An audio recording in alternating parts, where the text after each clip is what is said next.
Мынакей бул өзүңөр көрүп турган жашыруун кадрлар. Мына Бакиевдин мезгилинен бери качып жүргөндөрдүн баары келүүлө. Ошол кезде күтүлбөгөн жерден так эле кинодогудай ызы чуулар башталып кеткен кезде Садыр Жапаров коркпостон тайманбастан өзү кирип барып ызы чууну токтотконбу. Жашынып алып төбөдөн ылдый кара саям ээлеген снайперлер, кай тарапка качаарын билбей калган аскерлер, күтүүсүздөн атылган октор, адилетсиз чектен аша чапкан бийликтен чарчап кеткен элдин күчү темир тулпарларды оодара өрттөп салганда. Бирок бул каргашалуу окуялардын баарысы артта калды. Ошондуктан мына бул видеого лайк басып, аягына чейин көрүңүздөр. Эл чындыкты билсин. Медиа. Марипов алакачууга дуушар болуп көз жумган кыздын өлүм боюнча үн катты. Марипов алакачуу салт эмес, кылмыш экенин айтып, аны өлкөдөгү ар бир адамга жеткирүү керектигине токтолгон. Премьер-министр Улукбек Марипов белгисиз адамдар алакачып, кийин каза болгон 27 жаштагы кыздын өлүм боюнча үн катканын өкмөттүн маалымат кызматы кабарлады. Өкмөт башчы алакачуу салт эмес, кылмыш экенин айтып, аны өлкөдөгү ар бир адамга жеткирүү керектигине токтолгон. Никеге кыйнап тургузуу бул кылмыш, аны жасагандар жазага тартылышы шарт. Айзаданын окуясы мен биринчи кезекте адам, эркек жана ата катары өтө оор кабыл алдым. Бул биздин жалпы жарабыз. Жакындарына терең кайгыруу менен көңүл айтам деп жазылат өкмөт башчынын кайрылуусунда. Марипов күнөөлүүлөргө катуу чара көрүлүп, жазага тартыларын кошумчалаган. Эске сала кетсек, 5 апрель күнү эртең мен саат 7:30 чамасында Медеров жана Тынстанов көчөлөрүнүн кесилишинде 3 бала 27 жаштагы кызды кызыл түстөгү унаага салып кеткен. Бул учур ошол жерде кафенин видеонун байкоосуна тартылып калган. Бүгүн 7 апрелде милиция тарабынан изделип жаткан автоунаа Чүйдөгү Арашан мен Чокморов айылдарынын ортосунан табылган. Автоунаанын ичинен киши колду болуп кыздын жана 36 жаштагы кишинин бычакталган сөөгү табылган. Кечинде кызды алакачууга катыштыгы бар делип, бир шектүү кармалды. Маалымат булагы Спутник KG. Жанар Акаев эми Атамбаевка оодубу? Жанар Акаев жаш эле туруп, 30 жылдан бери элди алдап келаткандардан дегеле кем калышпай калды. Алдыга өтсө өтөр, артта калбайт. Эгер таржымалды карасаңыз, ала дегенде Азаттыкта иштеп, анан Текебаевдин пикирлеши болуп жүргөн. Кийин Атамбаев бийликке келгенде ал заматта Текебаевдин каршысында турган. Атамбаев тарапка ооп, президенттин пресс катчысы болуп калган. Ошону менен эле токтоп калбады. Парламенттик шайлоо келип калып, СДПКнын курамында шайлоого аттанган. Атамбаев аны өзүнүн жолун жолдоосу катары көтөрмөлөп, акчасы же башкасы жок Жанарды парламентке алып келген. Бирок Атамбаевдин президенттик мөөнөтү бүтөөрдө Жанар айнып, ага сын айта баштаган. Анан Жээнбековдун бийлиги учурунда кайра Текебаевка ооп, аны менен шайлоого баруу, партияны алдыга жылдыруу келишим түзөт. Текебаевдин партиясынын негизги таянычы жол башчыларынын бири болуп калат. Бирок парламенттик ыплас шайлоодон кийин эл толкуп бийлик алмашып кетти. Жанар дароо жаңы бийликтерге каршы чыга баштады. Себеби жаңы бийликтер Жанардын кызыкчылыгына дал келбейт эле. Ал парламентке кире албай, саясий чоң фигура боло албай калмак. Ошондой эле болду. Анан Текебаевдин тарабына ооп, дароо конституциялык реформага каршы чыга баштады. Бирок анын каршы чыгышы шоона эшпей, эл аны колдобой аргасы кетти. Кантип да болсо бийликти жаман көрсөтүү максатында эмне кыларын билбей, акыры Момбеков деген тилбезери менен алда жагарга окшоп, Иуда дароо багытын алмаштырып турат. Атамбаев жакка ооду. Кантип да болсо бийликтегилерге каршылык кылуу керек да, ал эми Атамбаевди күчтөрдү колдоңусу келди. Тиякта Текебаев менен, бул жактан Атамбаев менен сүйлөшүп, бирдиктүү бир фронт түзүп, каршылыкты күчөтүү максаты менен аракет кылууда. Бир гана суроо туулат: Жанарга ким ишенет? Улам бир жээктен экинчи жээкке сүзө берген, бир көрсөң Текебаев жакта, бир көрсөң Атамбаев жакта, бир көрсөң Райым жакта, бир көрсөң жаңы партия түзүп, либерал демократиялык жакта жүрөт. Бир жолда Райымды сындаган эмес, убактылуу өкмөттү сындаган эмес, бирок аларга каршыларды сындай берет. Саясий салмагы аз, ар жактан да бир жактан да колдоосу аз, каражаты жок, тилине жана ойт берме мүнөзүнөн башка тапканы жок. Жанар эми дагы эмне кылар экен? Кыргызстанга кымындай кызматын көрбөдүк, өзүн пиарлоо менен гана алек. Эми анын аракеттеринен, шимшүүлөрүнөн эмне чыгар экен? Дагы эмнени баштап элдин башын эмне менен айландырар экен? Жаш туруп саткынчылыкты мыкты өздөштүргөн Жанардын кийинки аракеттерин байкайлычы. Булак саясий ботко. Соттор ушул баланын атасын чыгарып эле койгулачы. Анчалык эле күнөө кылган эмес. Чыныгы түрмөгө олтура тургандар 100 миң деп саналат. Чындап келсе, убактылуу өкмөттүн жан алгыч канкорлору, Атамбаевский куйруктардын баарысы Хансарада кылмышкерди коргоп кандай гана чакырыктарды жасашпады. Барган жоопкерлерге таш ыргытышып, ошолор кылмыш эмеспи?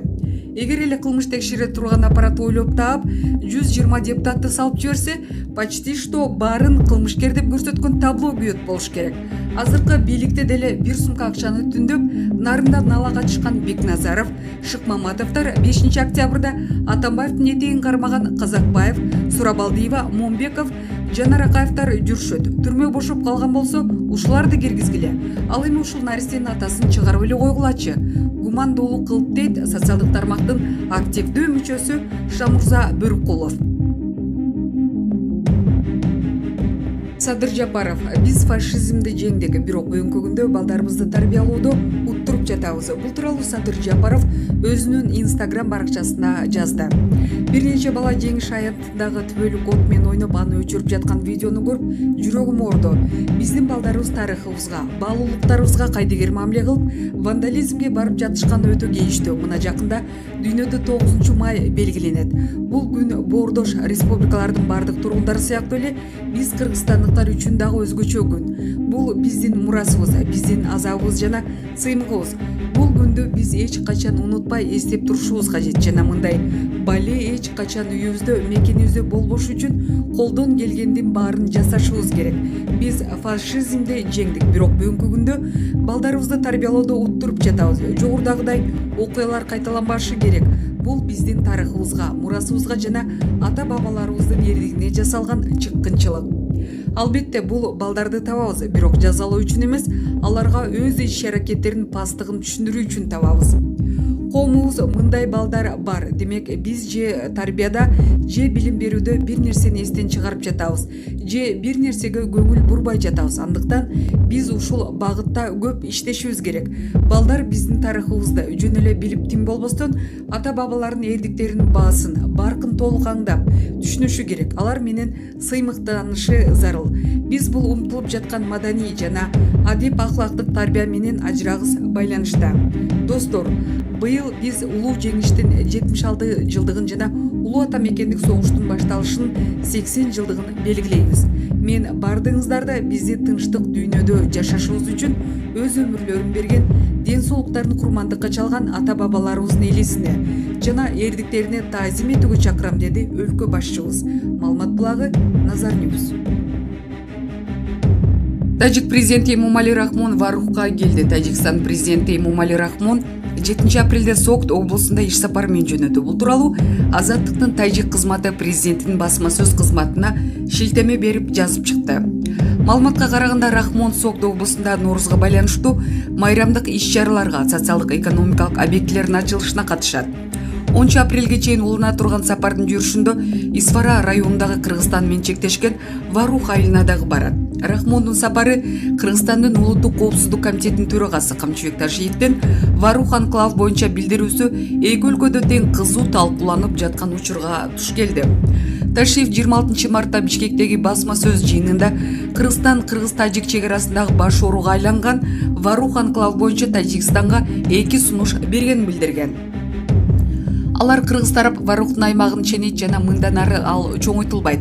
Варухтан Тажикстанга каттоо үчүн пайдалануу максатына гана жол берилет. Ал жол Кыргызстандын Аксай айылынан айланып өтөт. Экинчиси 12 000 гектарда аймакты түзгөн Варух анклавын Кыргызстандын Лелек жана Баткен районунун башка жерлерине алмашуу. Буга расмий дүйшөмбү жооп берелик. Тажикстан президенти Эмомали Рахмон коомдук талкууларга байланыштуу Варухка бара жатканы кабарлаган. 16-18 мартта Тажикстандын Согд облусунун Гулистон шаарында Кыргыз-Тажик мамлекеттик чегарасын делимитациялоо жана демаркациялоо боюнча өкмөттүк делегациялардын кезектеги жыйыны өткөн. Кийинки жолугушуу эми апрель айында Бишкекте болору айтылган. Кыргыз-Тажик чегарасы 970 чакырымга созулат. Анын 519 чакырымы такталган, калганы талаштуу бойдон турат. Кыргызстанда Тажикстандын Варух жана Кайрагач анклавдары жайгашкан. Маалымат булагы Назар Ньюс. Жогорку кеңеш комитети чет элдиктер үчүн кумаркана ачууну колдоду. Ысык көлдүн аймагында чет элдиктер гана кумар оюндарын ойной турган оюн зоо комплексин куруу сунушталды. Мыйзам долбоору экономикалык жана фискалдык саясат боюнча комитетинде жактырылды. Сунушталган мыйзамга ылайык Тамчы аэропортунун аймагында эс алуучу жай, мейманканасы менен казинолорду куруу мерчимделген. Мыйзам долбоорунун шарттары боюнча кумарканаларга чет өлкөнүн жарандары, туристтер гана кирип, жергиликтүү жарандар киргизилбейт. Долбоордо депутаттар Бактыбек Турусбеков менен Дастанбек Жумабеков демилгелеген. Ал өлкө экономикасынын киреше бөлүгүн көбөйтүү, туристтик тармакты өнүктүрүү максатында иштелип чыкканы айтылган. Буга чейин кумар оюндарына тыюу салынган. Андан улам бюджет 600 миллион сомдон ашык жоготууга учурады. Жалпы 11 000 жумуш орун азайган. Биз сунуштап жаткан мыйзам боюнча көңүл ачуучу комплекс чет элдик жарандар үчүн гана иштейт. Комплекстин аймагы тосулуп, ал жабык аймак болот, деди депутат. Маалымат булагы Чындык медиа. Баса, Шындык инфо каналына катталган соң коңгуроону дагы басып иштетип койгонду унутпаңыздар. Эл чындыкты билсин.